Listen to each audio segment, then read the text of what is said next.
maintain that antipope John Paul II is the pope. They hold that antipope John Paul II can be a true pope, despite the fact that he is the head of a non-Catholic church. To them we must say, in addition to what has been stated so far, that such a position separates pope from church, which is impossible. Pope Leo XIII, January 22, 1899. Where Peter is, there is the church. Therefore, to acknowledge the Vatican II Church as a false church requires that one acknowledge its head, antipope John Paul II, as a false Peter.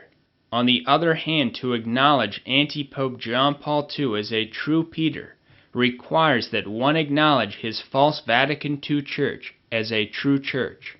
Pope Leo XIII, Satis Cognitum, number 15, when the divine founder decreed that the church should be one in faith, in government, and in communion, he chose Peter and his successors as the principle and center, as it were, of this unity. Moreover, to acknowledge antipope John Paul II as a true pope requires that you have the same faith as he does, and are in communion with his Vatican II Church.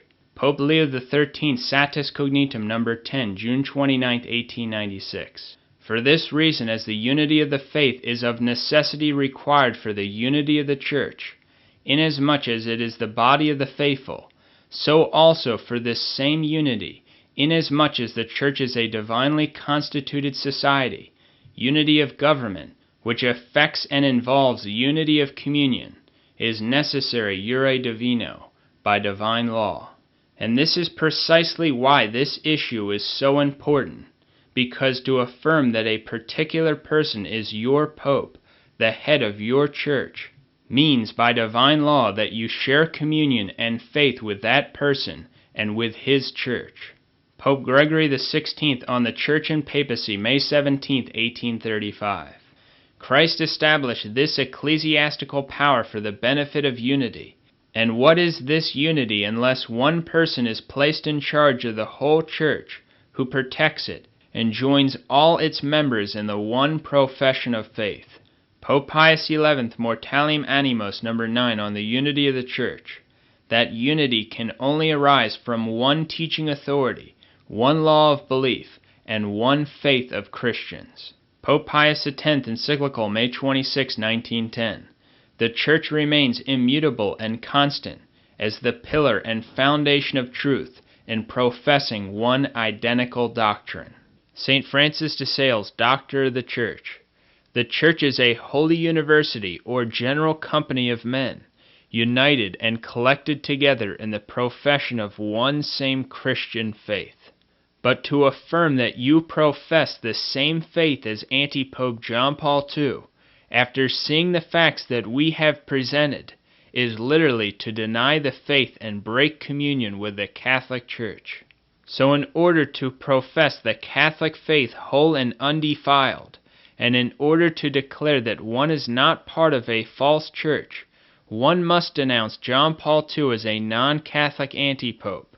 A person cannot use the excuse that he does not have the authority to make this judgment about antipope John Paul II either, because the judgment that a Catholic makes about antipope John Paul II is the exact same judgment with the exact same authority that a Catholic makes when he professes that he does not belong to the Lutheran, Calvinist, Presbyterian, or Baptist sects, and that he is not in the same church as those who deny Catholic teaching.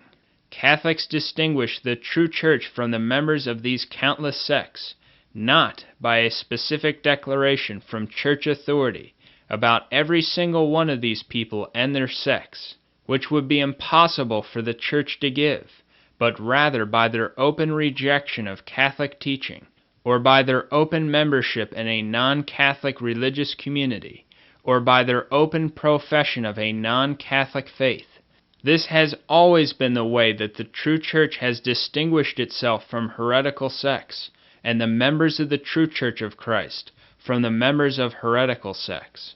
Pope Leo XIII, Satis Cognitum, number 9. The practice of the Church has always been the same, as is shown by the unanimous teaching of the Fathers, who are wont to hold as outside Catholic communion and alien to the Church, whoever would recede in the least degree from any point of doctrine proposed by her authoritative magisterium. St. Robert Bellarmine, for men are not bound or able to read hearts, but when they see that someone is a heretic by his external works, they judge him to be a heretic pure and simple, and condemn him as a heretic. Therefore, to say that you don't feel that you have the authority to figure out the undeniable fact that Antipope John Paul II is a non-Catholic and the head of a non-Catholic church means that you don't have the authority to determine that any heretic is a non-Catholic and outside the church. This means that you don't have the authority to distinguish between the true church and the countless heretical sects in the world. It means that you don't have the authority to distinguish between the true church and a faceless blob of